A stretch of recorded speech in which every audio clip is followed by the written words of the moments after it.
6ാം class ഞാൻ government സ്കൂളിൽ ചേർന്നപ്പോൾ RSSന്റെ ഒന്നാമത്തെ ട്രെയിനിങ് കഴിഞ്ഞു. ഒന്നാമത്തെ ട്രെയിനിങ് കഴിഞ്ഞിട്ടാണ് ഞാൻ 6ാം ക്ലാസ്സിൽ മറ്റൊരു സ്കൂളിൽ ചേരുന്നത്, ഒരു ഗവൺമെന്റ് സ്കൂളാണ്. അവിടെ ചേർന്നപ്പോൾ ആ ക്ലാസ്സിൽ ഒരു വെള്ളത്തൊപ്പി വെച്ച ഒരു കുട്ടി, ഞാൻ ആദ്യമായിട്ടാണ് ഈ വെള്ളത്തൊപ്പി വെച്ച കുട്ടിയെ കാണുന്നത്. കാരണം 5ാം ക്ലാസ് വരെ പഠിച്ച സ്കൂളിൽ ഇല്ല, അതെന്റെ നാട്ടിലാണ്. ഇവനെ കണ്ടപ്പോൾ തന്നെ ശാഖയിൽ നിന്ന് പഠിപ്പിച്ച പല കാര്യങ്ങളും ഓർമ്മ വന്നു. കാരണം എന്താ, ഇവരെന്താ പാകിസ്ഥാൻ ചാരന്മാരാണ്. എന്റെ അടിമുടി ഇവനോടുള്ള ദേഷ്യമാണ്. ഇവൻ എൻ്റെ അടുത്ത് തന്നെ ഇരിക്കണം, ഞാൻ മാറി മാറിയിരുന്നു, ഇവൻ എൻ്റെ അടുത്ത് തന്നെ ഇരിക്കും. ഇവനെ കാണുമ്പോൾ എനിക്കൊരു വല്ലാത്തൊരു ഭാവം, പിടിക്കുന്നില്ല. കാരണം ഇതാണ് ശാഖയിൽ പഠിപ്പിച്ചത്. അവസാനം ഞാൻ ശാഖയിൽ പോയി അന്നത്തെ മുഖ്യ ശിക്ഷകൻ ജയേട്ടനോട് ഞാൻ പറഞ്ഞു, ഇങ്ങനൊരു വിഷയമുണ്ട്, ഫൈസൽ എൻ്റെ അടുത്ത് തന്നെ ഇരിക്കുന്നു, എനിക്ക് ബുദ്ധിമുട്ടുണ്ട്. ജയേട്ടൻ ഇപ്പം ജയിലിലാണ്. സ്വാതന്ത്ര്യ സമരത്തിന് ജയിലിൽ പോയതൊന്നുമല്ല, 2 സഹാക്കളെ കൊന്നതിൽ ജയിലിൽ പോയത്. ജയേട്ടൻ പറഞ്ഞു, നീ എന്തിനാ യുദ്ധ പഠിച്ചത്, നീ എന്തിനാ ചുരിക പഠിച്ചത്, നീ എന്തിനാ വാൾ ഉപയോഗിക്കാൻ പഠിച്ചത്, നീ എന്തിനാ ദണ്ഡ് ഉപയോഗിക്കാൻ പഠിച്ചത്? പ്രയോഗിച്ചോളൂ, സംഘം നിന്റെ കൂടെയുണ്ട്. 6ാം ക്ലാസ്സിൽ പഠിക്കുന്ന ഒരു സ്വയം സേവകനായ ദൈനംദിന ശാഖയിൽ പങ്കെടുക്കുന്ന എനിക്ക് ഫൈസൽ എന്ന് പറയുന്ന ഒരു ഇസ്ലാം മതവിശ്വാസിയോട്, ഒരു ഇസ്ലാം നാമധാരിയോട് തോന്നിയ വികാരം ഇതാണെങ്കിൽ 65 വയസ്സായ നരേന്ദ്രമോദിക്കും അമിത്ഷയ്ക്കും തോന്നുന്ന വികാരം എന്തായിരിക്കുമെന്ന് കാണാൻ നമ്മൾ ആരെങ്കിലും കോളേജിൽ പഠിക്കണോ? 25 വർഷം മുമ്പ് ജീവിതത്തിൽ ഇങ്ങനെ ഒരു പരിപാടിയിൽ പങ്കെടുക്കുമെന്നോ, ഇങ്ങനെ എന്റെ മുന്നിലിരിക്കുന്ന ഏറ്റവും അധികം ശത്രുവായി ഞാൻ കണ്ട മുസ്ലിം സഹോദരന്മാരുമായി ഒരു ബന്ധം പുലർത്താൻ കഴിയുമെന്നോ എന്നും ഞാൻ വിശ്വസിച്ചിട്ടില്ല. പക്ഷേ അങ്ങനെ ഒരു അവസരം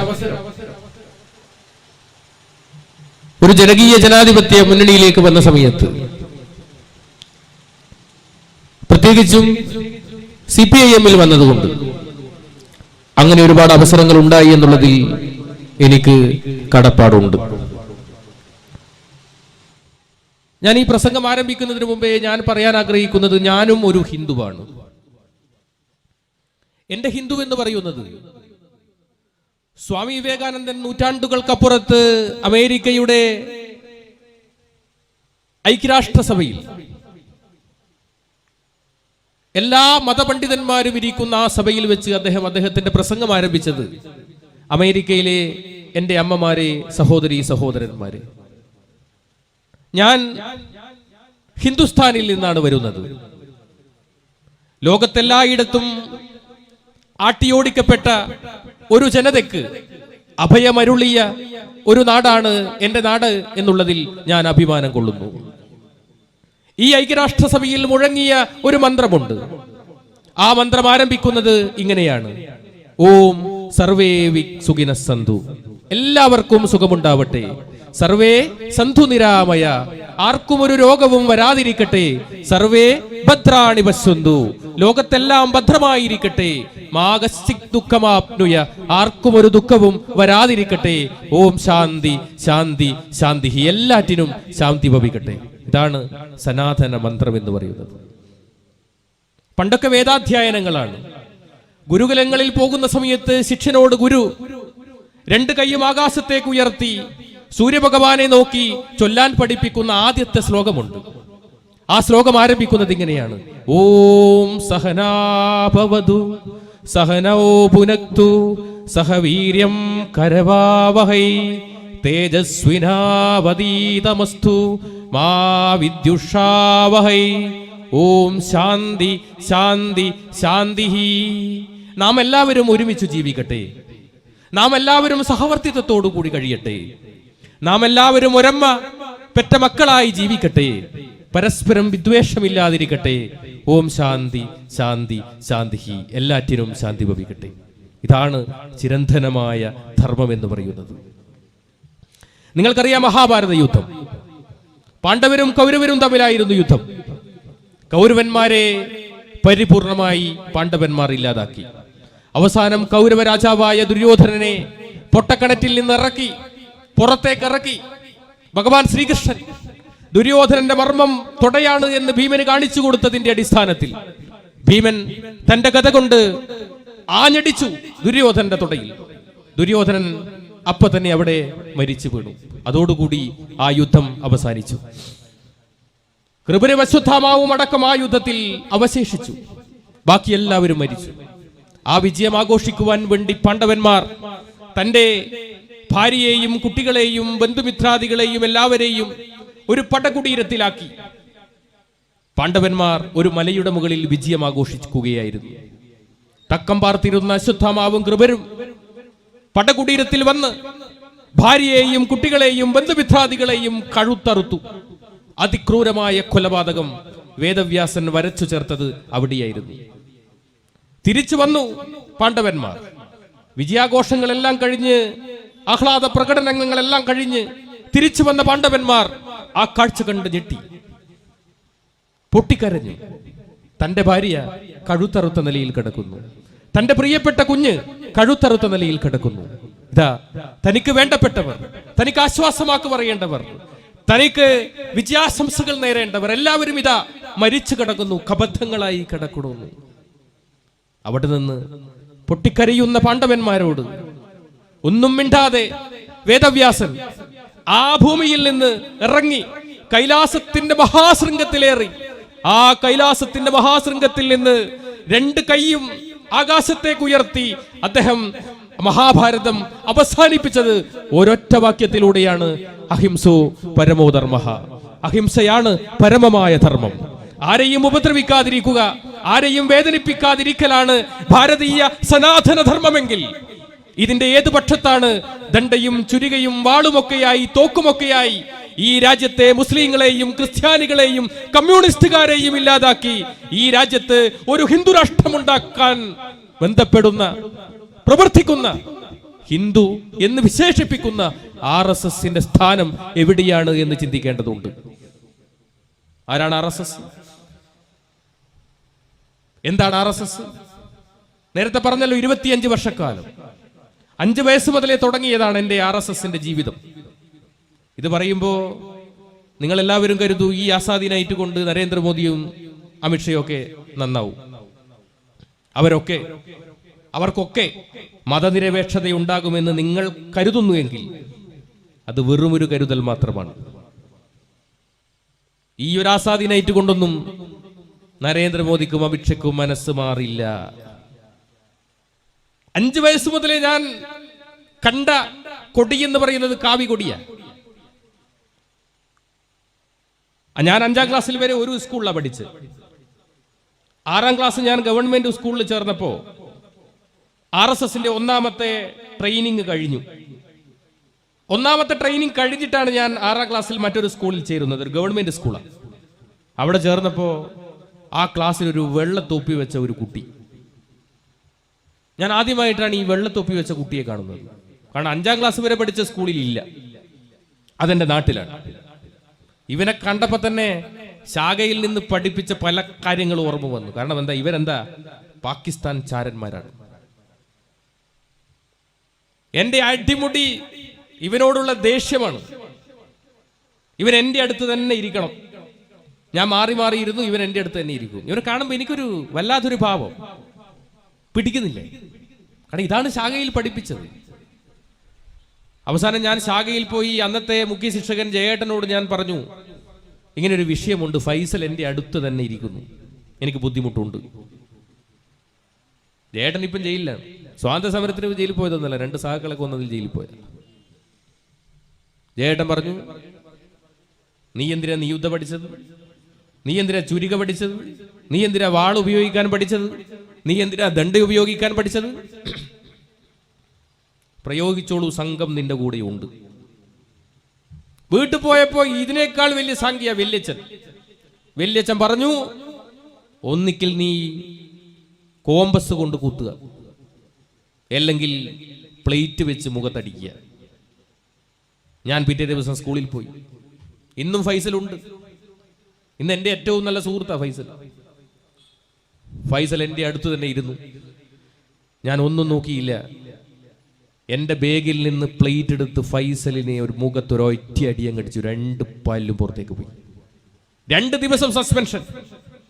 6ാം ക്ലാസ്സിൽ പഠിക്കുന്ന ഒരു സ്വയം സേവകനായ ദൈനംദിന ശാഖയിൽ പങ്കെടുക്കുന്ന എനിക്ക് ഫൈസൽ എന്ന് പറയുന്ന ഒരു ഇസ്ലാം മതവിശ്വാസിയോട്, ഒരു ഇസ്ലാം നാമധാരിയോട് തോന്നിയ വികാരം ഇതാണെങ്കിൽ 65 വയസ്സായ നരേന്ദ്രമോദിക്കും അമിത്ഷയ്ക്കും തോന്നുന്ന വികാരം എന്തായിരിക്കുമെന്ന് കാണാൻ നമ്മൾ ആരെങ്കിലും കോളേജിൽ പഠിക്കണോ?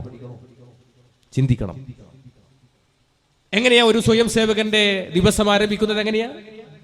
ഞാനും ഇവിടെ ഞാൻ പരിചയപ്പെടുത്താൻ പോകുന്ന ഒരു പ്രചാരകൻ കൂടി ഇവിടെ വന്നിട്ടുണ്ട്. ജന്മഭൂമിയുടെ ദീർഘകാലം സബ് എഡിറ്റർ ആയിരുന്നു സുബഹ്. അദ്ദേഹം 15 വർഷം RSSന്റെ പ്രചാരകനായിരുന്നു. നരേന്ദ്രമോദിയും അമിത്ഷയും രാഷ്ട്രപതിയും കോവിന്ദും എല്ലാം എല്ലാ ദിവസവും ആരംഭിക്കുന്നത് എങ്ങനെയാ? നമ്മളൊക്കെ ഡോക്ടർ കേശവ ബൽറാം ഹെഡ്ഗേവാർ എന്ന RSS സ്ഥാപകന്റെയും ഭാരതാംബയുടെയും ഗുരുജി ഗോൾവൽക്കറുടെയും ഫോട്ടോന്റെ മുന്നിൽ ഒരു ചെറിയൊരു ദീപം കൊളുത്തും. എല്ലാ ദിവസവും നരേന്ദ്രമോദി ഇത് ചെയ്യാറുണ്ട്. ഒരു ചെറിയൊരു ദീപം കൊളുത്തി രാവിലെ 5 മണിക്ക് പത്മാസനത്തിൽ ഇരുന്ന് എല്ലാ സ്വയം സേവകനും ചൊല്ലുന്ന ഒരു ശ്ലോകമുണ്ട്. ആ ശ്ലോകം ആരംഭിക്കുന്നത് ഇങ്ങനെയാണ്: നീലാബ്ദി ബീജി പരിസേവിത പുണ്യഭൂമി ശൈലാദിരാജ പരിശോഭിത ദേവഭൂമി, ഈ ഹിന്ദുഭൂമി ഭുവനത്രയ പൂജയായി തീരാഞ്ജപിക്ക പരിപാവന സംഘമന്ത്രം. എന്താ ഇതിന്റെ അർത്ഥം? ഈ രാജ്യം ഒരു ഹിന്ദു രാഷ്ട്രമാകുവാൻ നിങ്ങൾ ശാഖയിലേക്ക് വരിക. എന്താണ് ഹിന്ദുരാഷ്ട്രം? RSSന്റെ ഹിന്ദുരാഷ്ട്രം എന്ന് പറഞ്ഞത് ഞാൻ നേരത്തെ പരിചയപ്പെടുത്തി ഹിന്ദുരാഷ്ട്രമാണോ? അല്ല. RSSന്റെ ഹിന്ദുരാഷ്ട്രം എന്ന് പറഞ്ഞാൽ മാധവ സദാശിവ ഗോൾവൽക്കർ എന്ന് പറയുന്ന 2ാമത്തെ സർസംഘചാലക എഴുതിയ വിചാരധാരയിൽ പറയുന്നു, ഈ രാജ്യം ഒരു ഹിന്ദുരാഷ്ട്രമാകുവാൻ 3 ശത്രുക്കളെ ഈ രാജ്യത്തിൽ നിന്ന് ഇല്ലായ്മ ചെയ്യണം. അതിൽ 1ാമത്തെ ശത്രു മുസ്ലിം, 2ാമത്തെ ശത്രു ക്രിസ്ത്യൻ, 3ാമത്തെ ശത്രു കമ്മ്യൂണിസ്റ്റ്. ഇതാണ് ഹിന്ദുരാഷ്ട്രം. ആ ഹിന്ദുരാഷ്ട്രമാകുവാൻ നിങ്ങൾ എന്ത് വേണം? ശാഖയിലേക്ക് വരണം. ഇനി അടുത്ത വരി എന്താ? ഭക്ത്യാദരേണ ഭഗവത്കൊടി സാക്ഷിയാക്കി ശീലിക്കുമെന്നു പരമേറ്റ മഹാവ്രതത്തെ ആത്യന്തിക പ്രിയമോടും പരിരക്ഷ ചെയ്യാൻ നിത്യം ജപിക്ക പരിപാവന സംഘമന്ത്രം. എന്താ ഇതിന്റെ അർത്ഥം? നമ്മുടെ ദേശീയ പതാകന്റെ കളർ എന്താ? കാവിയുണ്ട്, വെള്ളയുണ്ട്, പച്ചയുണ്ട് അല്ലേ? ഇതിൽ പച്ചയും വെള്ളയും ഇവർക്ക് തീരെ പിടിക്കുന്നില്ല. എന്ത് വേണം? ആ ദേശീയ പതാക എന്താക്കണം? കാവി പതാകയാക്കണം. അങ്ങനെ ഇന്ത്യയുടെ ദേശീയ പതാക കാവി പതാകയാക്കാൻ, കാവി ധ്വജമാക്കാൻ നിങ്ങൾ ശാഖയിലേക്ക് വരിക എന്നാണ് 2ാമത്തെ ശ്ലോകത്തിന്റെ അർത്ഥം.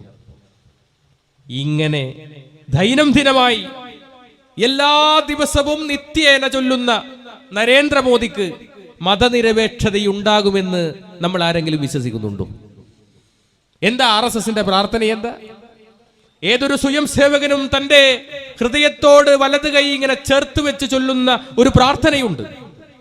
ആ പ്രാർത്ഥന തുടങ്ങുന്നത് ഇങ്ങനെയാണ്: നമസ്തേ സദാവത്സലേ മാതൃഭൂമേ, നമസ്തേ അങ്ങയെ നമിക്കുന്നു, സദാ എല്ലായ്പ്പോഴും, വത്സലേ വാത്സല്യം നിറഞ്ഞവളായ മാതൃഭൂമേ, ത്വയാ ഹിന്ദുഭൂമേ സുഖം വർദ്ധിതോഹം, ഹേ ഹിന്ദുഭൂമേ.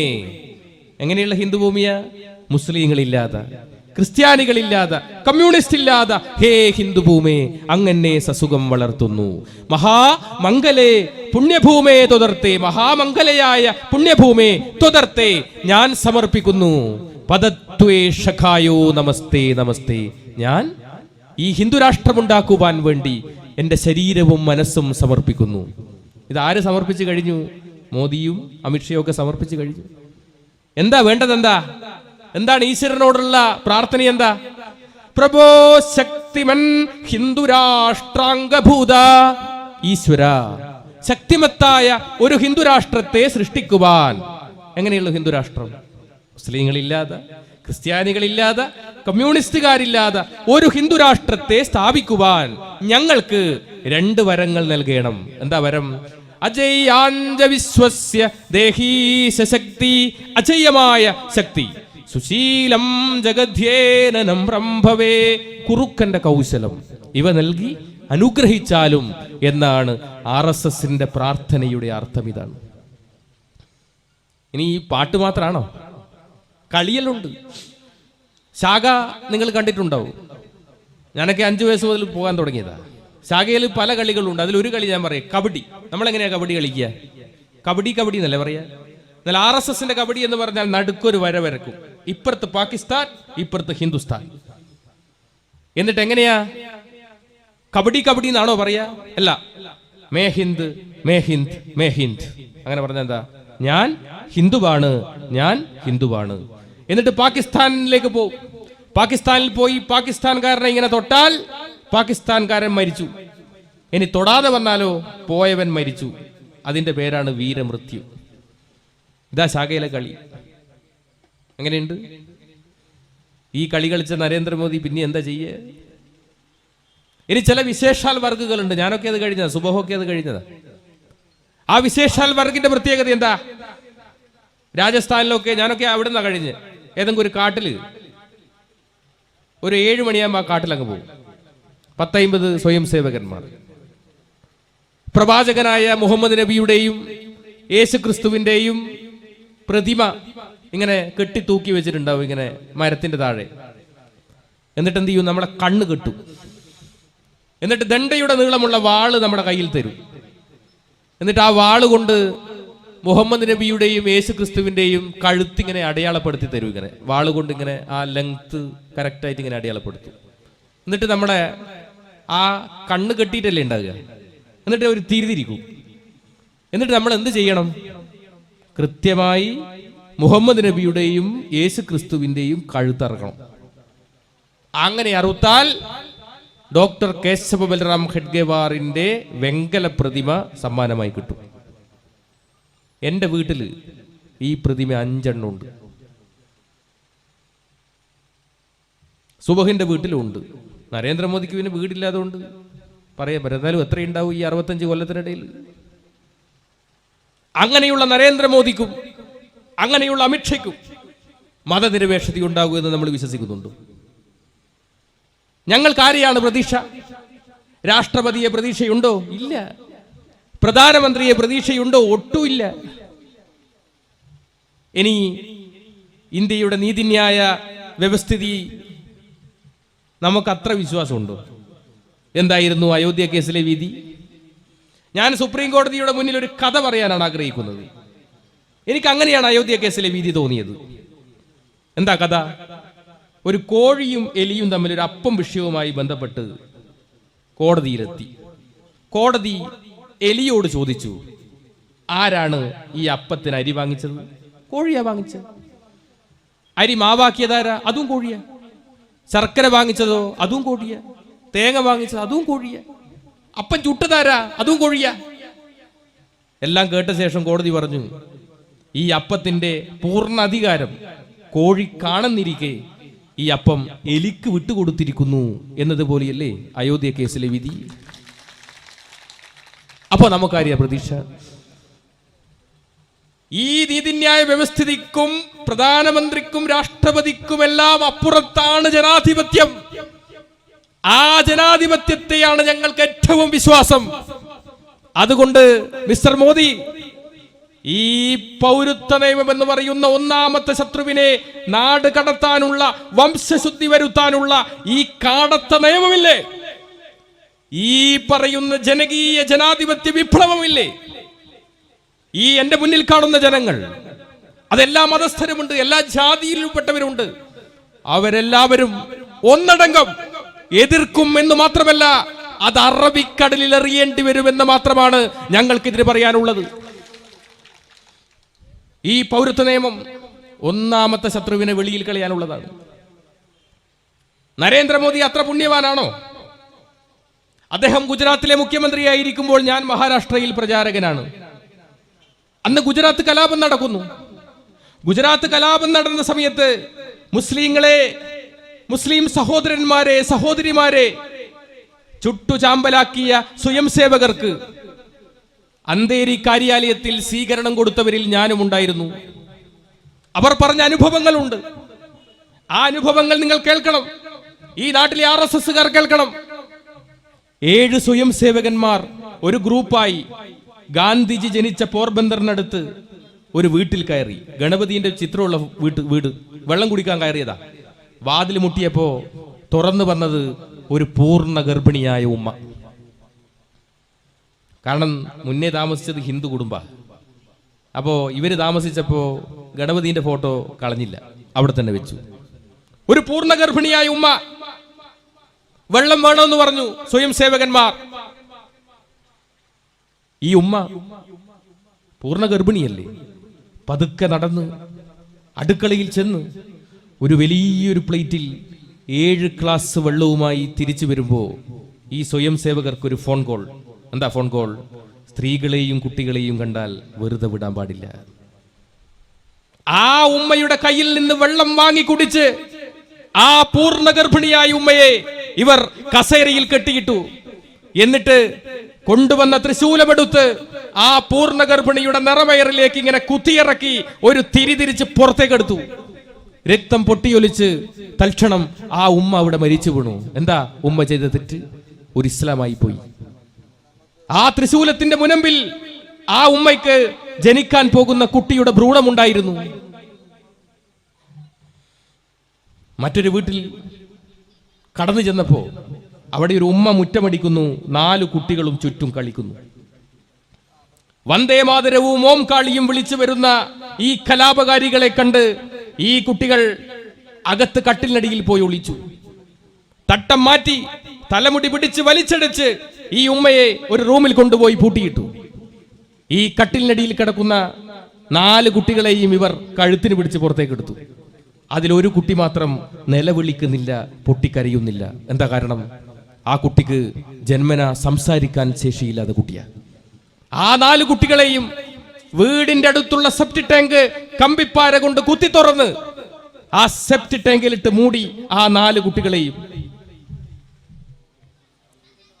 ആ 4 കുട്ടികളും ശ്വാസം മുട്ടിയിട്ടല്ലേ മരിച്ചിട്ടുണ്ടാകുക?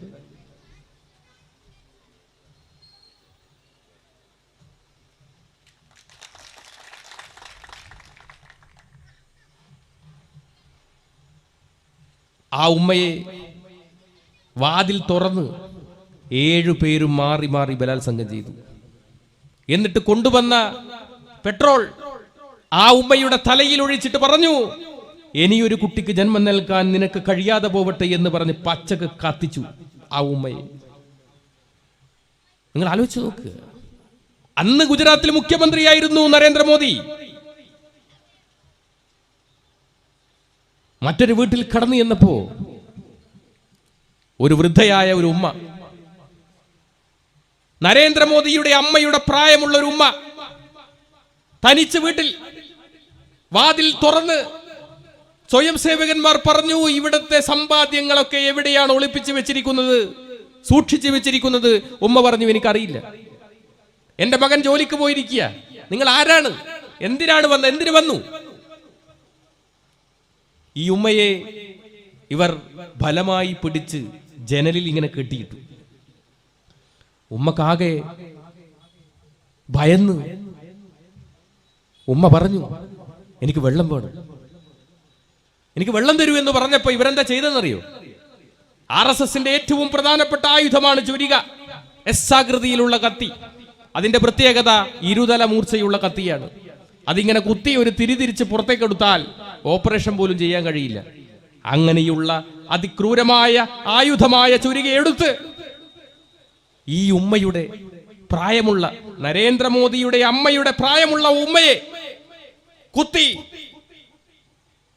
അതിൽ നിന്ന് ഉറ്റിറ്റ് വീഴുന്ന രക്തം ഒരു ഗ്ലാസിൽ പകർത്തി. ആ ഗ്ലാസ് ആ രക്തം കൊണ്ട് നിറഞ്ഞപ്പോ ഈ ഉമ്മയോട് പറഞ്ഞു, ഇത് കുടിച്ചോളാൻ പറഞ്ഞു. അവസാന തുള്ളി രക്തവും താഴെ വീണ് ഉമ്മ മരിച്ചു എന്നുറപ്പാക്കിയപ്പോഴാ ആ കലാപകാരികള് അവിടെ നിന്ന് ഇറങ്ങിപ്പോയത്. നിങ്ങൾ ഓർക്കുക, എന്താ ആ ഉമ്മ ചെയ്ത തെറ്റ്? ഒരു ഇസ്ലാമായി പോയി. അങ്ങനെയുള്ള RSSകാരനായ നരേന്ദ്രമോദിക്ക് മതനിരപേക്ഷതയുണ്ടാകുമെന്ന് നമ്മൾ ആരെങ്കിലും കരുതിയെങ്കിൽ അത് തെറ്റ് എന്ന് നമ്മൾ കരുതേണ്ടിയിരിക്കുന്നു. എന്താ നരേന്ദ്രമോദി ഈ ഭരണത്തിൽ എന്താ ചെയ്യുന്നത്? അദ്ദേഹം ഇന്ത്യയുടെ പ്രധാനമന്ത്രിയായി. ഇപ്പൊ പറഞ്ഞല്ലോ, നേരത്തെ പറഞ്ഞല്ലോ, പൗരത്വ നിയമം. നരേന്ദ്രമോദിയോട് ഒരാൾ ചോദിച്ചു, വിവരാവകാശ രേഖ പ്രകാരം ചോദിച്ചു, നരേന്ദ്രമോദിയുടെ പൗരത്വം എങ്ങനെയാ തിരിച്ചറിയുക? അപ്പൊ പറഞ്ഞു അദ്ദേഹം ജന്മനാ ഇന്ത്യക്കാരനാണെന്ന്. ജന്മന അന്ധൻ, ജന്മന മൂകൻ എന്നൊക്കെ കേട്ടിട്ടുണ്ട്. ജന്മന ഇന്ത്യക്കാരനെന്ന് നമ്മൾ ആദ്യമായിട്ട് കേൾക്കുക. എന്താണ് അദ്ദേഹം ഈ രാജ്യത്ത് കൊടുത്ത സമൃദ്ധി? എന്താണ്? വന്നപാട് പറഞ്ഞു പശു അമ്മയാന്ന് പറഞ്ഞു. അദ്ദേഹത്തിന്റെ അമ്മ ചിലപ്പോൾ പശുവായിരിക്കും, നമ്മളെ അമ്മ പശുവാണ്. ആ പശുവിന്റെ പേരിൽ മാത്രം ഈ രാജ്യത്ത് നടന്ന കലാപത്തിൽ 200-ലധികം ആളുകൾ കൊല്ലപ്പെട്ടു. രാജ്യം മുഴുവനും തെണ്ടി നടക്കുന്ന ഒരു പ്രധാനമന്ത്രി ഈ ലോകം കണ്ടിട്ടുള്ളതിൽ വെച്ച് നരേന്ദ്രമോദി മാത്രമാണ്. ഏറ്റവും കൂടുതൽ തന്തക്ക് വിളി കേട്ട ഒരു പ്രധാനമന്ത്രി കൂടിയാണ് അദ്ദേഹം. അതല്ലേ പറയുന്നത്, ചേരി ചേരാ നയത്തിന്റെ ഉപജ്ഞാതാവ് നെഹ്റു, ചേരി കാണാ നയത്തിന്റെ ഉപജ്ഞാതാവ് നരേന്ദ്രമോദി. പുള്ളിക്കാരന്റെ PAയും പ്രത്യേക സ്വഭാവക്കാരനാണെന്നാ പറയുന്നത് കേട്ടു. പുള്ളിക്കാരൻ രാവിലെ എഴുന്നേറ്റ് വരുന്ന സമയത്ത് ഒരു ഗ്ലോബ് ഉണ്ട് പോലും, ഒരു ഭൂമി അതിങ്ങനെ തിരിക്കും PA. അപ്പൊ നരേന്ദ്രമോദി വന്നൊരു കോമ്പസ് എടുത്ത് ഈ ഗ്ലോബിൽ ഇങ്ങനെ കൂത്തും. അത് അഫ്ഗാനിസ്ഥാനിലാണ് പോയതെങ്കിൽ പുള്ളി അപ്പം തന്നെ രാവിലെ അഫ്ഗാനിസ്ഥാനിലേക്ക് പോകും. പിറ്റേ ദിവസം കുത്തുമ്പോൾ ചൈനയിലാണെങ്കിൽ ചൈനയിൽ പോകും. അതെല്ലാം കൂടി അരിപ്പ പോലെ ആയി പോലും. ഇപ്പോൾ കുത്തി ഇപ്പോൾ ഇനി കുത്താനുള്ള സ്ഥലമൊന്നും ബാക്കിയില്ല. രാജ്യം മുഴുവൻ പോയി. ഞാൻ പറയുന്നത് നമ്മളെ മഹല്ല് കമ്മിറ്റി, ഞാൻ വേണേ ഒരു 1000 രൂപ തരാം. ചൈനയിൽ പോട്ടെ, വുഹാനിൽ പോട്ടെ, ഒരു 2 ദിവസം അവിടെ നിൽക്കട്ടെ. നരേന്ദ്രമോദിയെ നമുക്കൊന്ന് വുഹാനിലേക്ക് യാത്രയയക്കാം. ചൈനയിൽ രാജ്യം രക്ഷപ്പെട്ടു പോയില്ലേ? അപ്പൊ ഈ രാജ്യത്തിന് വേണ്ടി എന്ത് സമൃദ്ധിയാണ് നരേന്ദ്രമോദി തന്നത്? നിങ്ങൾ ഈ പണം നിരോധിച്ചതിനെ കുറിച്ച് പറഞ്ഞല്ലോ. പണം നിരോധിച്ചതിനെ കുറിച്ച് ഏറ്റവും കൂടുതൽ അനുഭവിച്ച ഒരാൾ ഞാനും നിങ്ങളും എല്ലാവരും അനുഭവിച്ചിട്ടുണ്ട്. ഇതാരെ ലക്ഷ്യമാക്കിയിട്ടാണെന്ന് അറിയുന്നത്? ഇന്ത്യയിലെ മുസ്ലിങ്ങളെ മാത്രം ലക്ഷ്യമാക്കിയിട്ടാണ് ഈ പണം നിരോധിച്ച്. മനസ്സിലാക്കിയിട്ടുണ്ട? ഇന്ത്യയിൽ ഏറ്റവും കൂടുതൽ ചെറുകിട കച്ചവടം നടത്തുന്നത് മുസ്ലിങ്ങളാ, മുസ്ലിം സഹോദരന്മാരാ. ആ ചെറുകിട കച്ചവടത്തെ പരിപൂർണമായി നശിപ്പിക്കുവാനാണ് ഈ പണം അങ്ങ് നിരോധിച്ച് കളഞ്ഞത്. സംഭവിച്ചില്ലേ? ആരുടെ കയ്യിലെങ്കിലും പൈസയുണ്ടോ? എന്തായിരുന്നു പറഞ്ഞത്? കള്ളപ്പണം തിരികെ കൊണ്ടുവരും. ഇവർ തന്നെ നോട്ടടിച്ച് കൊടുക്കാൻ തുടങ്ങി. കൊടുങ്ങല്ലൂർ ഉള്ളിസുരുവിന്റെ നേരെ ഒരു സുഹൃത്ത്, പുള്ളിക്കാരൻ പറഞ്ഞു, മേക്കിംഗ് ഇന്ത്യ പദ്ധതിയിൽ പുള്ളിക്കാരൻ ഒരു ചെറിയൊരു പരിപാടി നടത്തി. എന്താ? പൈസ സ്വന്തമായിട്ട് വീട്ടിൽ നിന്ന് അടിക്കുക. മേക്കിംഗ് ഇന്ത്യ പിടിച്ചല്ലോ. അപ്പൊ പറഞ്ഞു നരേന്ദ്രമോദിയുടെ മേക്കിംഗ് ഇന്ത്യ പദ്ധതി നടപ്പിലാക്കിയതാണ്. ഇതല്ലേ ഭരണത്തിന്റെ അവസ്ഥ?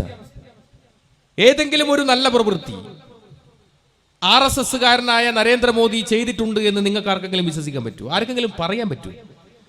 ലോകത്തെല്ലാം രാജ്യത്തെല്ലായിടത്തും കക്കൂസ് ഉണ്ടായി കൊടുത്തു. ഭക്ഷണം കൊടുക്കാത്ത കക്കൂസ് മാത്രം ഉണ്ടായി കൊടുത്തിട്ട് എന്താ കാര്യം? ഭക്ഷണം കഴിച്ചാലല്ലേ കക്കൂസ് പോകുക, അത് കഴിക്കാണ്ടായ കക്കൂസ് പോകും. ഇപ്പൊ രാജ്യത്തെങ്ങും കക്കൂസ് ഉണ്ടായി കൊടുത്തു. കേരളത്തിലെ പൗരത്വ നിയമത്തിന് അനുകൂലമായി RSSകാർ പരിപാടി നടത്തുന്നുണ്ട്. ഞാൻ ഈ അടുത്ത് നാദാപുരത്ത് RSSകാർ ഒരു പരിപാടി നമ്മളിങ്ങനെ പോകുന്ന സമയത്ത് കാണുക. ആ പരിപാടിയിൽ സത്യം പറഞ്ഞാൽ കേൾക്കാൻ ഒരാളും 4 പട്ടികളും. പൗരത്വ നിയമത്തെ അനുകൂലിച്ചിട്ടുള്ള പരിപാടിയാ. കേരളത്തിന്റെ അവസ്ഥ എന്താ നിങ്ങൾക്കറിയോ? BJPന്റെ RSSന്റെ നമ്മളൊക്കെ സാധാരണ ഇപ്പൊ ഇതാ മുസ്ലിം ലീഗിന്റെ ജില്ലാ സെക്രട്ടറി ഇവിടെയുണ്ട്, എല്ലാ പാർട്ടിക്കാരുടെയും ആളുകൾ ഇവിടെയുണ്ട്, RSSന്റെയും BJPന്റെ ഓടിച്ചിട്ട്. എങ്ങനെയാ നമ്മൾ ജില്ലാ സെക്രട്ടറിനെയും ജില്ലാ പ്രസിഡന്റിനെയും ഒക്കെ തിരഞ്ഞെടുക്കുന്നത് നമുക്കറിയാം അല്ലേ? പക്ഷെ BJPന്റെ എങ്ങനെയാണെന്ന് അറിയുന്നത്? BJPന്റെ ഒരു പ്രത്യേക തരത്തിൽ ഈ തവണ മത്സരം ഭയങ്കര കടുപ്പായിരുന്നു.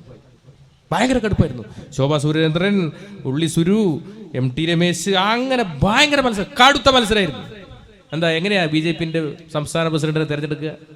ഏറ്റവും കൂടുതൽ മണ്ടത്തരം ആരാണോ പറയുന്നത് അയാളാണ് സംസ്ഥാന പ്രസിഡന്റ്. മഞ്ഞൾ ശോഭ പറഞ്ഞു, ഞാൻ 8 സെന്റിൽ മഞ്ഞൾ കൃഷി ചെയ്ത് കോടികൾ ഉണ്ടാക്കി. അപ്പൊ ഞാൻ എന്നല്ലേ മണ്ടൻ? ഉള്ളിസുരു പറഞ്ഞു, ഞാൻ ചെടിച്ചട്ടിയിൽ കൊടി നാട്ടി. ഞാനല്ലേ മണ്ടൻ? അവസാനം തിരുമണ്ടനെ തെരഞ്ഞെടുത്തു സംസ്ഥാന പ്രസിഡന്റായി, ഉള്ളിസുരു അല്ലേ? ഞാൻ പറയുന്നത് അതിനേക്കാളും അർഹതയുള്ള ഒരാൾ നമ്മളെ കേരളത്തിൽ ഉണ്ടായിരുന്നു. ആരാന്നറിയുന്നത്? നമ്മുടെ ഗവർണർ ആരിഫ് ഖാൻ. പുള്ളിക്ക് സംസ്ഥാന പ്രസിഡന്റ് ആകാൻ ഏറ്റവും അർഹതയുള്ള ഒരാൾ. ഇവരെക്കാളും പൊട്ടനാണ്. നിങ്ങൾ ആലോചിച്ച് നോക്കുക, എന്തെല്ലാം വിടുവായത്തങ്ങളായി ഇവർ പറയുന്നത്. ഇന്ത്യയുടെ പ്രധാനമന്ത്രി രാജ്യത്തെ ശാസ്ത്രജ്ഞന്മാരുടെ ഒരു സദസ്സിൽ വെച്ച് പറയുന്നു, ഈ ലോകത്താദ്യമായി പ്ലാസ്റ്റിക് സർജറി നടത്തിയത് ഇന്ത്യയിലാണെന്ന്. എങ്ങനെയാണെന്നറിയുന്നത്? ആനേന്റെ കഴുത്തറുത്തിട്ട് തലയറുത്തിട്ട് ഗണപതിക്ക് വെച്ചതാണ് പോലും ലോകത്തിലെ ആദ്യത്തെ പ്ലാസ്റ്റിക് സർജറി. നിങ്ങൾ ആലോചിച്ച് നോക്കുക, ഇങ്ങനെയുള്ള കൂട്ടർ ഈ രാജ്യം ഭരിച്ചാൽ എന്തായിരിക്കും അവസ്ഥ എന്ന് നമ്മൾ പറഞ്ഞു തരേണ്ടതുണ്ട്. അതല്ലേ നടക്കുന്നു? ഇവിടെ എന്തെങ്കിലും ഒരു വികസനം നടക്കുന്നുണ്ടോ? പൗരത്വ നിയമം ലോകസഭയിലും രാജ്യസഭയിലും പാസാക്കിയപ്പോൾ ആദ്യമായി ഒരേലയോളം വലിപ്പമുള്ള ഒരു സംസ്ഥാനത്തിന്റെ മുഖ്യമന്ത്രി നിയമസഭയിൽ ആഞ്ഞടിച്ചുകൊണ്ട് പറഞ്ഞു, ഈ നിയമം ഈ കേരളത്തിൽ നടപ്പിലാവില്ല. അതിലെല്ലാ പ്രതിപക്ഷങ്ങളുമെല്ലാം അതിനൊറ്റക്കെട്ടായി നിന്ന് ആ നിയമത്തെ എതിർത്തു. ഈ കേരളത്തിൽ എല്ലാവരും ഒറ്റക്കെട്ടായി കേരളം ഒരു പ്രമേയം പാസാക്കി. ആർജവത്തോടെ നിന്നു മുഖ്യമന്ത്രി എന്ന നിലയിൽ. സുപ്രീം കോടതിയിൽ കേസും കൊടുത്തു. ഇതല്ലേ? അപ്പോ പ്രതിഷേധങ്ങളും പ്രതികരണങ്ങളും ഏറ്റവും കൂടുതൽ കേരളത്തിൽ ഉണ്ടാകുന്നുണ്ട്. അതാണ് കേരളത്തിന്റെ പ്രത്യേകത. ശ്രീനാരായണ ഗുരുവും ചട്ടമ്പി സ്വാമികളും അങ്ങനെയുള്ള എത്രയോ പ്രതിഭാധനരായ ആളുകൾ അവർ കാണിച്ച വഴികളിലൂടെയല്ലേ കേരളം യാത്ര ചെയ്യുന്നത്. ശ്രീനാരായണ ഗുരുവിന്റെ ദൈവദശകത്തിൽ ദൈവത്തെക്കുറിച്ച് സമർപ്പിക്കുന്നത് എന്താണ്? ദൈവമേ കാത്തുകൊൾകങ്ങു കൈവിടാതിങ്ങു ഞങ്ങളെ, നാവികൻ നീ ഭവാബ്ദിക്ക് ഒരാവിവൻ തോണി നിൻ പദം. ഒന്നൊന്നാ എണ്ണി എണ്ണി തൊട്ടെണ്ണും പൊരുളൊടുങ്ങിയാൽ നിന്നിടും ദൃക്കുപോലുള്ളം എന്നില സ്പന്ദമാവണം. അടുത്ത വരി എന്താ? അന്നവസ്ത്രാദി മുട്ടാതെ തന്നു രക്ഷിച്ചു ഞങ്ങളെ, ധന്യരാക്കുന്ന നീയൊന്നു തന്നെ ഞങ്ങൾക്കു തമ്പുരാൻ. ആരാണോ ഭക്ഷണമില്ലാത്തവന് ഭക്ഷണം കൊടുക്കുന്നത്. ഞാനൊക്കെ പലപ്പോഴും നോമ്പ് കാലങ്ങളിൽ, പണ്ടൊക്കെ ഭയങ്കര ദേഷ്യമായിരുന്നു നോമ്പ് കാലങ്ങളിലോട്. പക്ഷെ ഇപ്പൊ നോമ്പ് കാലങ്ങളിലൊക്കെ ദാനം കൊടുക്കുന്ന ഒരുപാട് വീടുകൾ കാണുമ്പോൾ വലിയ സന്തോഷമാണ്.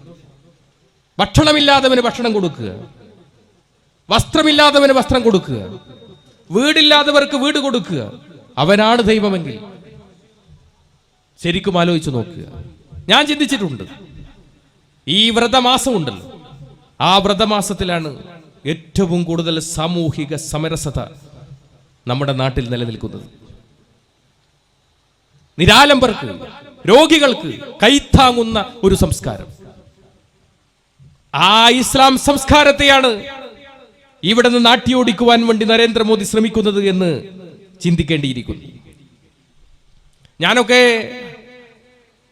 ബാലഗോകുലത്തിലൂടെ വന്ന ആളാണ്. വളരെ ചെറുപ്പത്തിൽ നിങ്ങൾ RSS എങ്ങനെ വളരുന്നു എന്ന് പഠിക്കണം. സുബഹു അങ്ങനെ വന്നതാളാണ്. ബാലഗോകുലത്തിൽ ഞാനൊക്കെ ഭഗവാൻ ശ്രീകൃഷ്ണന്റെ ആ തലയിൽ ഒരു തുളസി മാല ചാർത്തിയിട്ടാണ് ബാലഗോകുലം ആരംഭിക്കുക. ആ ബാലഗോകുലത്തിന് നല്ല പാട്ടൊക്കെ ഉണ്ടാവും. കരുണാമുരളീധാര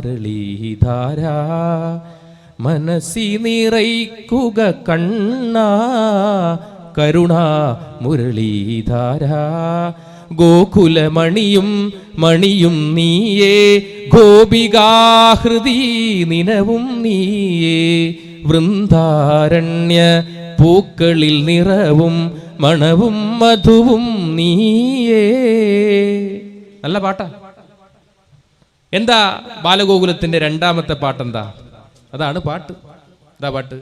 കന്യാകുമാരി കടൽ തിരമാലകൾ മണ്ണിൽ കുറിക്കുന്നതെന്താണ്? നമ്മുടെ ഭാരതമെന്നാണ്, അതിൽ നമ്മളെല്ലാവരും ഒന്നാണ്. അടുത്ത വരി എന്താ?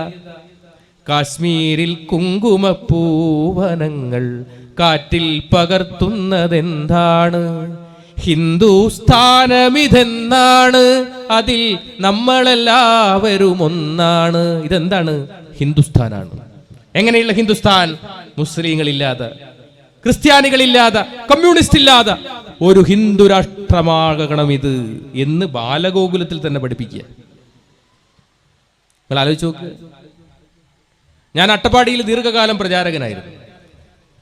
അവിടെ RSSന്റെ ഒരു ശാരീരിക പ്രമുഖുണ്ട്, ഗോയിനട്ടൻ എന്ന് പറഞ്ഞാൽ വെയില് നാലത്തടിച്ചൊരു ഊശാൻ മീശയെല്ലാം വെച്ചിട്ട് ഗോയിനട്ടനെ കുറിച്ച് സാധാരണ പറയാ 100 ആൾക്ക് ഒരു ഗോയിന എന്നാ പറയാ.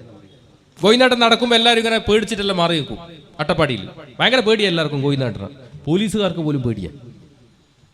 അപ്പൊ ഒരു ദിവസം ഗോയിനട്ടൻ എന്നോട് പറഞ്ഞു, കള്ളമലയിൽ ക്രൈസ്തവ മതപരിവർത്തനം നടക്കുന്നുണ്ട്, അങ്ങനെ അവിടെ ചെന്ന് ഒരു പ്രസംഗം നടത്തണം. ഞാൻ പറഞ്ഞു, ഗോയിനട്ട, ഒന്നാമത് കള്ളമല കംപ്ലീറ്റ് ക്രൈസ്തവ കുടുംബങ്ങളാണ്, അവിടെ പോയി പ്രസംഗിച്ചാൽ ജീവൻ പോലും ഉണ്ടാവില്ല.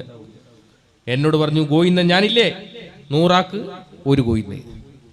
അങ്ങനെയെല്ലാം കൂടി ഞാൻ കള്ളമലയിൽ ഒരു പരിപാടി, ഞാനും ഗോയിന്നേട്ടനും മാത്രം വേദിയിൽ, മുന്നിൽ മുരുകൻ കേൾവിക്കാരനായിട്ട്. മുരുകൻ മാത്രം, വേറെ ആരുമില്ല, പേടിയ എല്ലാവർക്കും.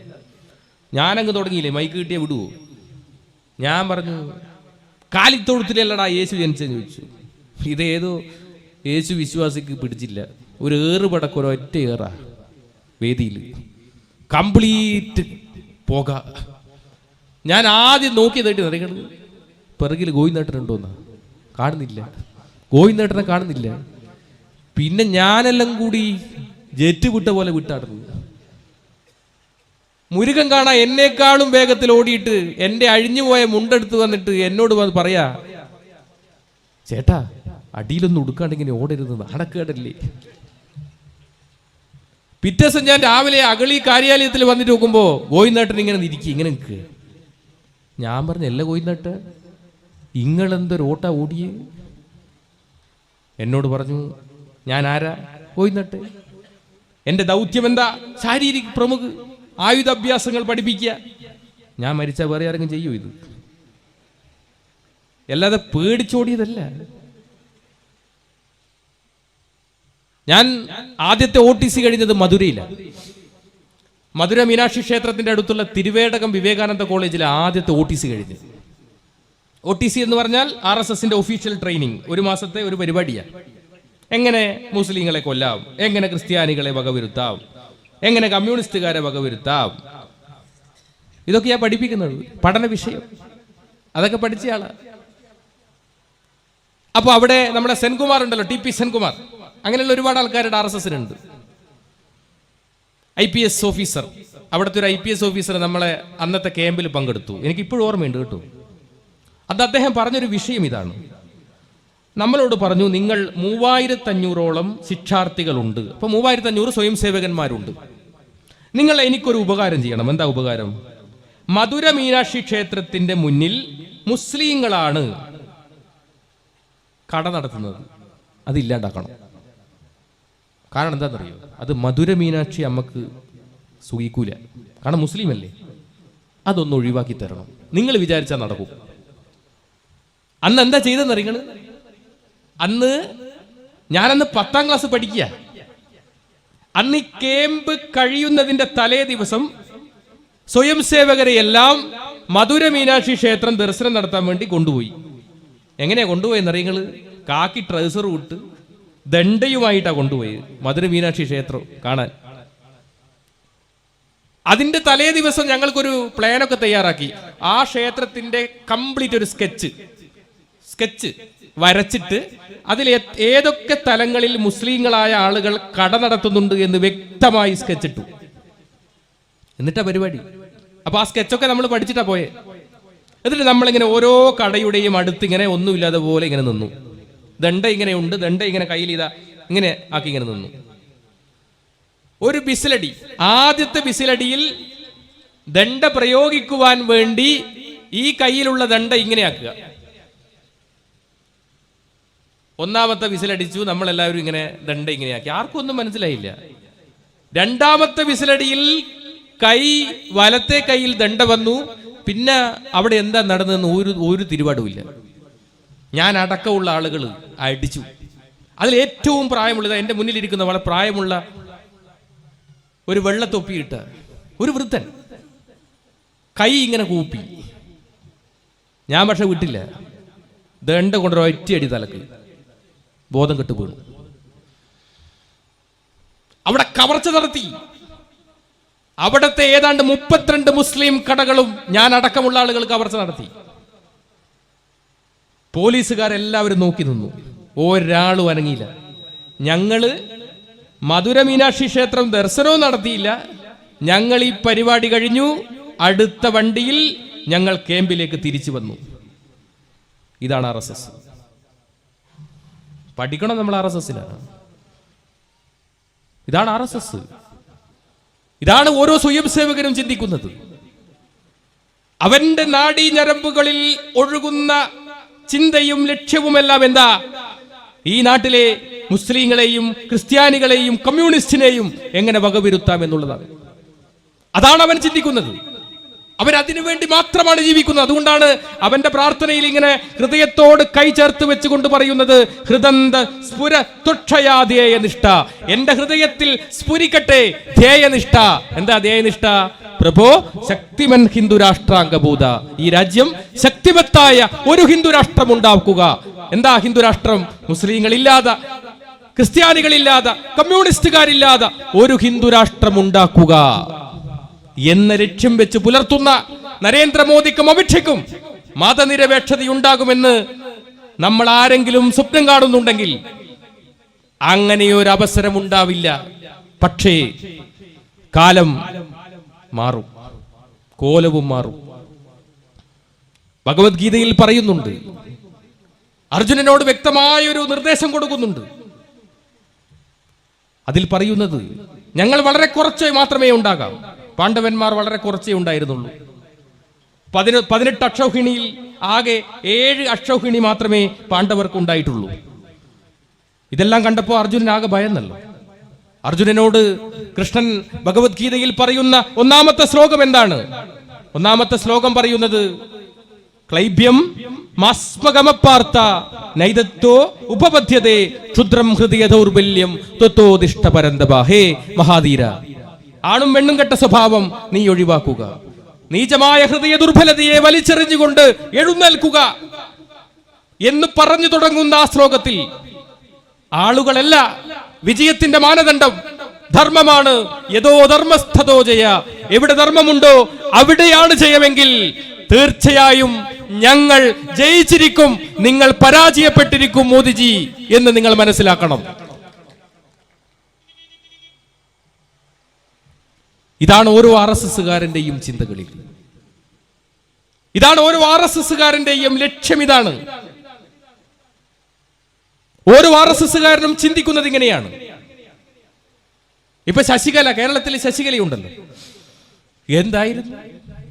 ശബരിമല വിഷയവുമായി ഞാൻ വേറെ കാര്യങ്ങൾ പ്രത്യേകിച്ചൊന്നും പറയുന്നില്ല. നിങ്ങൾക്കറിയാലോ, ഞാൻ ഈ പ്രസ്ഥാനത്തിലേക്ക് വന്നപ്പോ എന്റെ തറവാട്ടിൽ നിന്ന് എന്നെ പുറത്താക്കി. കല്യാണം കഴിച്ചപ്പോൾ ഞാൻ എൻ്റെ തറവാട്ടിൽ എൻ്റെ ഭാര്യയും കൊണ്ട് ഞാൻ ഇങ്ങനെ പോകുമ്പോൾ അമ്മ ഈ ശശികലന്റെ പ്രസംഗം കേൾക്കുക. നിലക്കൽ വെച്ചിട്ടാ പ്രസംഗം. എന്തെന്നാ പ്രസംഗം? അമ്മ നമ്മളോട് മിണ്ടുന്നില്ല, വെള്ളം പോലും കൊടുക്കുന്നില്ല. ഞാനല്ല, എന്നെ 10-30 കൊല്ലമായി അമ്മ കാണുന്നില്ല. എന്നാ പിന്നെ ഈ പെണ്ണോ കല്യാണം കഴിച്ച് എന്തൊക്കെ കൊടുക്കണ്ടേ? അമ്മ ഇങ്ങനെ നിൽക്കുക പ്രസംഗം. കുറെ കഴിഞ്ഞപ്പോ അമ്മ ചാടി എഴുന്നേറ്റു. അപ്പൊ ഞാൻ ചോദിച്ചു, അമ്മേ ചത്തോ? ചാകാനാ, നീ നോക്ക്. അപ്പോ പെണ്ണുങ്ങൾ പറഞ്ഞു, കണ്ട കണ്ട കണ്ട കൃഷ്ണപ്പരുന്ത് ആകാശത്തിലൂടെ ഇങ്ങനെ വട്ടം ചുറ്റുന്ന കണ്ട, ഭഗവാൻ വിട്ടതാ. ഞാൻ പറഞ്ഞു, അമ്മ എന്തെന്നാ പറയുന്നത്? അമ്മയല്ലേ ഭാഗവതം എന്നെ പഠിപ്പിച്ചെന്ന്. ലോകത്തില് ആര് സ്ത്രീകൾ കയറണമെന്ന് പറഞ്ഞാലും ഭഗവാൻ ശ്രീകൃഷ്ണൻ എന്തായാലും അത് പറയൂല എന്ന് അമ്മക്ക് ഉറപ്പല്ലേ? പിന്നെ രണ്ടാമത്തെ ഓപ്ഷനാണ് സാധ്യത. ഏതാ രണ്ടാമത്തെ ഓപ്ഷൻ? എന്താ? പരുന്തിന്റെ ഭക്ഷണം എന്താ? പാമ്പല്ലേ? അപ്പൊ ഉഗ്ര വിഷമുള്ള പാമ്പ് നിലക്കൽ ഇങ്ങനെ പത്തി വിടർത്തി ഇങ്ങനെ നിൽക്കുമ്പോ ഇതിനെ റാഞ്ചാൻ വേണ്ടി വന്നതാ ശശികല, വിഷപ്പാമ്പ്. അവളുടെ ഒരൊറ്റ പ്രസംഗം കൊണ്ടാ കാസർഗോഡ് ഒരു കുട്ടിയെ, പിഞ്ചു കുഞ്ഞിനെ കഴുത്തറുത്തിട്ടല്ലേ കൊന്ന്, മഴുകൊണ്ട് കഴുത്തറുത്തിട്ട് കണ്ടിട്ടുണ്ടെങ്കിൽ. എന്താ പോലീസുകാരനോട് പറഞ്ഞ്?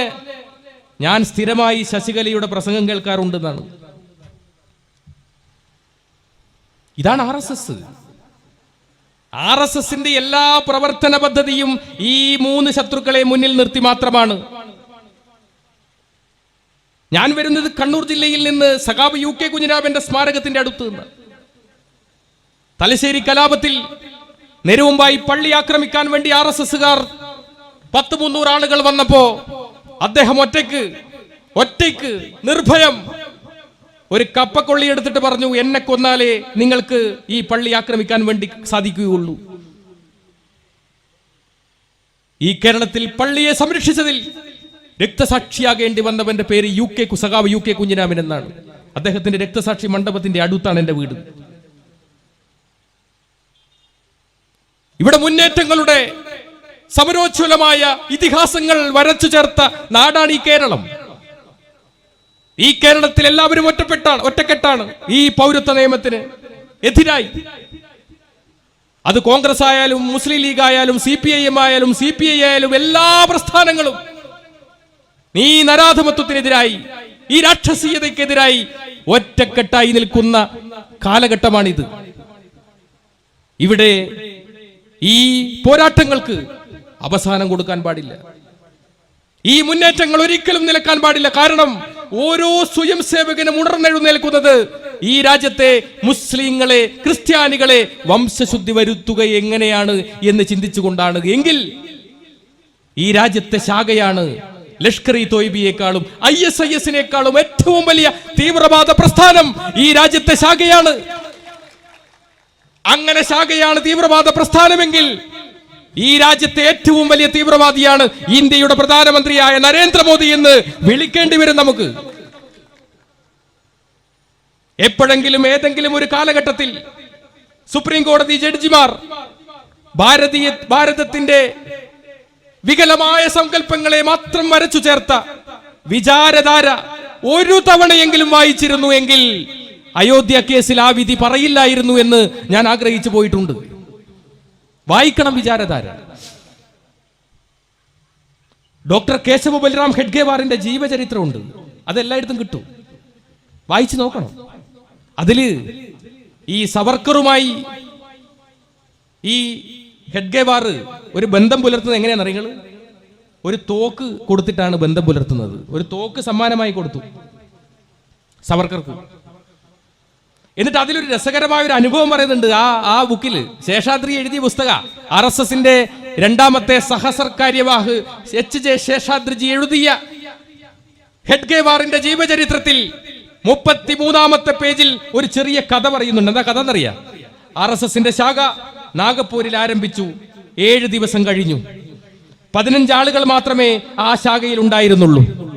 അങ്ങനെ ആ ശാഖയിൽ ഒരു തീരുമാനമെടുത്തതിന്റെ ഭാഗമായി, എന്താ തീരുമാനം ഒന്നും പറയുന്നില്ല, അവിടെ ഒരു കലാപം വന്നു. എങ്ങനെയാ കലാപം?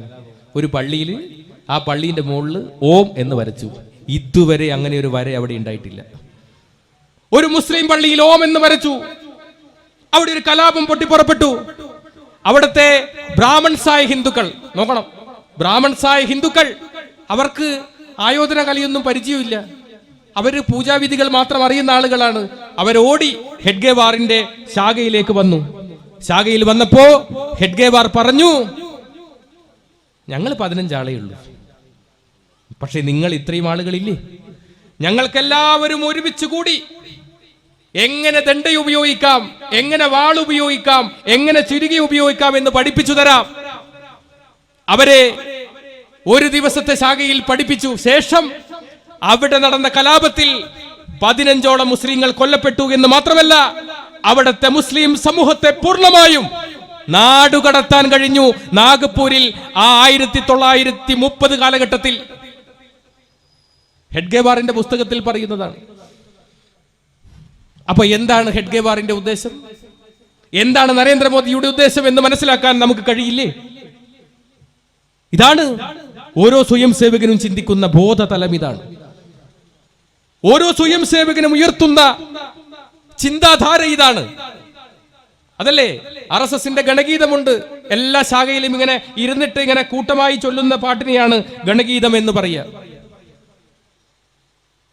ഹിന്ദുരാഷ്ട്ര സംഘടകം സുജനവന്ദനീയം. ഈ രാജ്യം ഹിന്ദുരാഷ്ട്രമാക്കുക. എങ്ങനെയുള്ള ഹിന്ദുരാഷ്ട്രം? ഞാൻ നേരത്തെ പറഞ്ഞ മുസ്ലിങ്ങളില്ലാതെ, ക്രിസ്ത്യാനികളില്ലാതെ, കമ്മ്യൂണിസ്റ്റുകാരില്ലാതെ ഒരു ഹിന്ദുരാഷ്ട്രത്തെ സൃഷ്ടിക്കുക. ഇത് മാത്രമാണ് ഓരോ സ്വയം സേവകന്റെയും ലക്ഷ്യം. വ്യക്തമായ പാഠ്യപദ്ധതിയുണ്ട്. നിങ്ങൾക്ക് ആർക്കെങ്കിലും സംശയമുണ്ടെങ്കിൽ എൻ്റെ അടുത്തുണ്ട് പാഠ്യപദ്ധതി. RSSന്റെ പാഠ്യപദ്ധതി എൻ്റെ അടുത്തുണ്ട്, ഞാൻ തരാം. അതിൽ വ്യക്തമായി പറയുന്നുണ്ട്. അതിൽ 18 നിർദ്ദേശങ്ങളുണ്ട്. ആ 18 നിർദ്ദേശങ്ങളിൽ ഒന്നാമത്തെ നിർദ്ദേശം എന്താണെന്നറിയാം? ഒന്നാമത്തെ നിർദ്ദേശം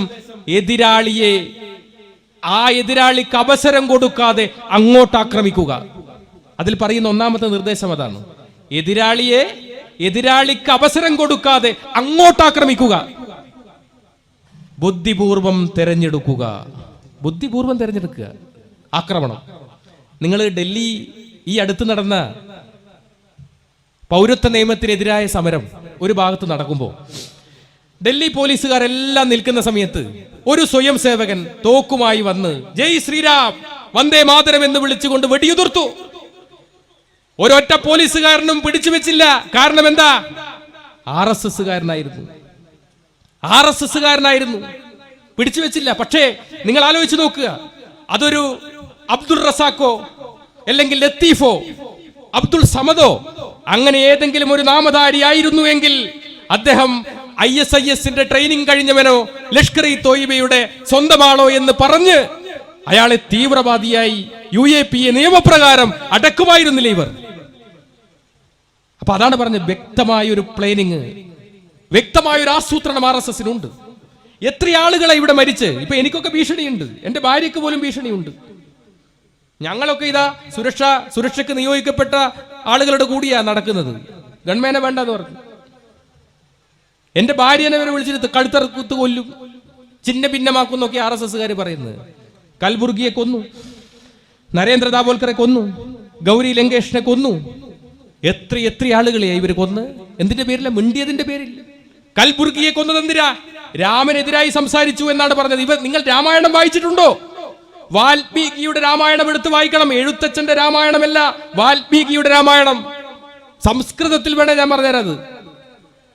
വാൽമീകിയുടെ രാമായണത്തിൽ രാവണനെ നിഗ്രഹിച്ച് വിഭീഷണന് രാജ്യം വിട്ടുകൊടുത്ത് വിജയശ്രീ ലാളിതനായി വരുന്ന ശ്രീരാമന് അയോധ്യയിൽ പൂർണ്ണകുംഭം നൽകി സ്വീകരിച്ചു. യുവരാജാവായി അഭിഷേകം ചെയ്ത ആ ചടങ്ങിൽ 10,000-കണക്കിന് ആളുകൾ വന്ന ആ ചടങ്ങിൽ എല്ലാവരും ഇങ്ങനെ രാമനാമം ഉച്ചരിക്കുന്ന ആ ചടങ്ങിലേക്ക് ഒരു വന്ധ്യവയോധികൻ കടന്നു വന്നു. എന്നിട്ട് ആ വന്ധ്യവയോധികൻ ആ 2 കൈയും ഇങ്ങനെ ഉയർത്തി ആകാശത്തേക്ക് ഉയർത്തിയിട്ട് പറഞ്ഞു, നിർത്തൂ ഈ രാമമന്ത്രം. എല്ലാവരും നിർത്തി. അതേതാ കാലം നിങ്ങൾ ആലോചിച്ച് നോക്കിയ. അദ്ദേഹം രാമൻ ഇരിക്കുന്ന സിംഹാസനത്തിന്റെ അടുത്തേക്ക് വന്നു. എന്നിട്ട് രാമനെ ഇങ്ങനെ കൈ ചൂണ്ടിയിട്ട്, വാൽമീകി എഴുതിയ രാമായണത്തിലാ, രാമനെ ഇങ്ങനെ കൈ ചൂണ്ടി കാണിച്ചിട്ട് പറഞ്ഞു, ഹേ മനുഷ്യ, നിങ്ങൾ ദൈവമല്ല, നിങ്ങൾ കേവലം ഒരു മനുഷ്യനാണ്. ഈ രാമമന്ത്രം ഇവിടെ വിളിക്കാൻ പാടില്ല എന്ന് ആജ്ഞാപിച്ചു ആ വന്ധ്യവയോധികൻ. കൊല്ലാമായിരുന്നില്ലേ? അമിത്ഷയോ നരേന്ദ്രമോദിയോ ആയിരുന്നെങ്കിൽ ആ വൃദ്ധനെ കൊല്ലുമായിരുന്നില്ലേ? ആ വൃദ്ധനെ രാമൻ അടുത്തേക്ക് വിളിച്ചു. ഹൃദയത്തോട് ചേർത്ത് വെച്ച് ആലിംഗനം ചെയ്തുകൊണ്ട് രാമൻ പറഞ്ഞു, നിങ്ങൾ മുനിയല്ല മഹർഷിയാണ് എന്ന് പറഞ്ഞു. വെറും LP സ്കൂൾ അധ്യാപകനെ ഒരു യൂണിവേഴ്സിറ്റിയുടെ വൈസ് ചാൻസലർ ആക്കിയതുപോലെയാണ് മുനിയിൽ നിന്ന് മഹർഷിയിലേക്കുള്ള പരിവർത്തനം. ഇതാണ് ഭാരതത്തിന്റെ ബഹുസ്വരത. നിങ്ങൾ സംസാരിക്കൂ, ഞങ്ങൾ കേൾക്കാം. അതാണ് ഭാഗവതം പറയുന്നത്, അതാണ് മഹാഭാരതം. കഥ പറയുകയാണ്. നിങ്ങൾ ചോദ്യം ചോദിക്കുന്നു, ഞാൻ ഉത്തരം പറയുന്നു. നിങ്ങൾ ചോദ്യം ചോദിക്കുന്നു, ഞാൻ ഉത്തരം പറയുന്നു. പാർവതി പരമേശ്വര സംവാദമാണ് രാമായണം. നിങ്ങൾ ചോദ്യം ചോദിക്കുക, ഞങ്ങൾ പറയുക. അതാണ് ഭാരതീയ സനാതന ധർമ്മം, അതാണ് ഭാരതത്തിന്റെ നിഷ്ഠ. ഇതിനെയെല്ലാം കാറ്റിൽ പകർത്തി ഹിറ്റ്ലറുടെ സ്വഭാവത്തോടുകൂടി ഈ രാജ്യത്ത് മുസ്ലിങ്ങളെയും ക്രിസ്ത്യാനികളെയും കമ്മ്യൂണിസ്റ്റുകാരെയും വകവരുത്തി ഇവിടെ ഒരു ഹിന്ദു രാഷ്ട്രം സ്വപ്നം കാണുന്ന സ്വയം സേവകരോട് ഞങ്ങൾക്ക് പറയാനുണ്ട്, നിങ്ങൾക്കും ഹിറ്റ്ലറുടെ അതേ അവസ്ഥയായിരിക്കും. ഉടുമുണ്ടില്ലാതെ ഗുഹയിൽ പ്രവേശിച്ച ഒരു രാജാവിന്റെ കഥയില്ലേ, അതുപോലെയായിരിക്കും നിങ്ങളുടെ അവസ്ഥ.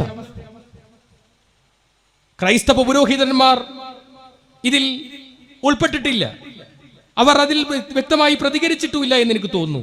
കാരണം അത് അവരുടെ അറിവില്ലായ്മ കൊണ്ട്. ഞാൻ പറയട്ടെ, ഇത് മുസ്ലിങ്ങൾ മാത്രമേ പൗരത്വ നിയമത്തിൽ ഉള്ളൂ എങ്കിൽ അടുത്ത ഏകീകൃത സിവിൽ കോഡിൽ ക്രൈസ്തവരും ഉൾപ്പെടുമെന്ന് ഞാൻ നിങ്ങളോട് പറയാൻ ആഗ്രഹിക്കുന്നു. അത് ഈ 6 മാസത്തിനുള്ളിൽ അത് പാസാക്കുകയും ചെയ്യും ഇന്ത്യയിൽ ഏകീകൃത സിവിൽ കോഡ്. അതുകൊണ്ട് ഒരു പഴയ സ്വയം സേവകൻ എന്ന നിലയിൽ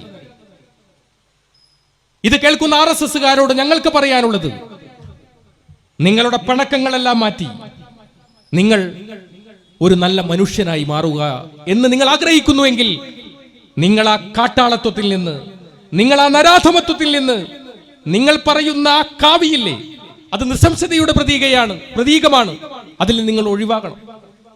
ഹിന്ദുവിന്റെ കോടി കാവിയല്ല. ഹിന്ദുവിന്റെ കോടി എവിടെയും കാവി പറയുന്നില്ല. കാവിയെക്കുറിച്ച് 3 സ്ഥലങ്ങളിലാണ് മഹാഭാരതത്തിലും രാമായണത്തിലും പരാമർശിക്കുന്നത്. രാമായണത്തിൽ സീതയെ തട്ടിക്കൊണ്ടുവരാൻ രാവണന് ഒരു വേഷം കൊടുക്കണം. വാൽമീകി ഒന്നും ചിന്തിച്ചില്ല, കാവിയാണ് കൊടുത്തത്. കാവി വേഷധാരിയായിട്ടാണ് രാവണൻ സീതയെ തട്ടിക്കൊണ്ടുപോയത്. അതുപോലെ തന്നെ കർണന്റെ കവചകുണ്ടലം അടിച്ചു മാറ്റാൻ ഇന്ദ്രന് ഒരു വേഷം കൊടുക്കണം. വ്യാസൻ ഒന്നും ചിന്തിച്ചില്ല, കാവി തന്നെയാണ് അടിച്ചു മാറ്റാൻ തക്കതായ വേഷം, അതുകൊണ്ട് കാവിയാണ് കൊടുത്തത്. സർവനാശ്വാസത്തിന്റെയും ദുരാചാരത്തിന്റെയും മാത്രം പ്രതീകമായ കാവി എങ്ങനെയാണ് ഭാരതീയ ധർമ്മത്തിന്റെ, സനാതന ധർമ്മത്തിന്റെ ചിത്രമാകുന്നത്? എങ്ങനെയാണ്? വെല്ലുവിളികളോടെ പറയുകയാണ്. നിങ്ങൾക്ക് വെല്ലുവിളിക്കാം, നിങ്ങൾക്ക് ചർച്ച ചെയ്യാം. പറയൂ, എവിടെയാണ് ഹിന്ദുവുള്ളത്? ഹിമാലയം സമാരഭ്യ യാവതിന്ദു സരോവരം തം ദേവനിർമ്മിതം ദേശം ഹിന്ദുസ്ഥാനം പ്രശിഷ്യതേ. ഹിമാലയത്തിൽ നിന്ന് ആരംഭിച്ച് ഹിന്ദു സരോവരം വരെ നിൽക്കുന്ന, ജീവിക്കുന്ന എല്ലാ ആളുകളെയും, അത് ഇസ്ലാമുണ്ട്, ക്രൈസ്തവനുണ്ട്, ജൂതനുണ്ട്, പാഴ്സിയുണ്ട്, എല്ലാവരുമുണ്ട്, എല്ലാവരെയും ഹിന്ദു എന്ന് വിളിക്കുന്നു. ഹിന്ദു എന്ന 2 പദത്തിന്റെ അർത്ഥം ആത്മാവിനെ സാക്ഷാത്കരിക്കുന്നവൻ, പ്രകാശത്തെ സൃഷ്ടിക്കുന്നവൻ, അന്ധകാരത്തെ ഇല്ലാതാക്കുന്നവൻ എന്നാണ്. ഞാൻ കൂടുതലൊന്നും പറയുന്നില്ല, ഇനിയും പ്രഭാഷകരുണ്ട് ഈ വേദിയിൽ. ഞങ്ങളൊക്കെ എത്ര കാലം ഇങ്ങനെ പ്രസംഗിക്കാൻ കഴിയുമെന്ന് ഞങ്ങൾക്കറിയില്ല. ഞങ്ങളെയൊക്കെ കൊല്ലാനുള്ള ആയുധങ്ങൾ RSS പണിപ്പുരയിൽ ഉണ്ടാക്കി വെച്ചിട്ടുണ്ട്. പക്ഷെ ഞങ്ങൾക്ക് ഭയമില്ല. ഞങ്ങൾക്ക്. ഭഗവത്ഗീതയിൽ കൃഷ്ണൻ പറഞ്ഞിട്ടുണ്ട്, ജനിച്ചവന് മരണം സുനിശ്ചിതം. ഈ ലോകത്ത് ആരെവിടെ ജനിച്ചിട്ടുണ്ടോ അതിന് മരണം നിശ്ചയമാണ്. അത് എനിക്ക് നല്ല ബോധ്യമുണ്ട്. എന്നെ ഇല്ലാതാക്കാൻ വരുന്ന RSSകാരനും ഈ ബോധ്യം ഉണ്ടാകണമെന്ന് മാത്രമേ എനിക്ക് പറയാനുള്ളൂ. എന്റെ അവസാന ശ്വാസം വരെ ഈ രാക്ഷസീയതയ്ക്കെതിരെ, ഈ കാട്ടാളത്വത്തിനെതിരെ എന്നും എപ്പോഴും ശബ്ദിച്ചു കൊണ്ടേയിരിക്കുമെന്ന് മാത്രം പറഞ്ഞുകൊണ്ട് ഞാൻ എന്റെ വാക്കുകൾ നിർത്തുന്നു. എല്ലാവർക്കും എന്റെ അഭിവാദ്യങ്ങൾ.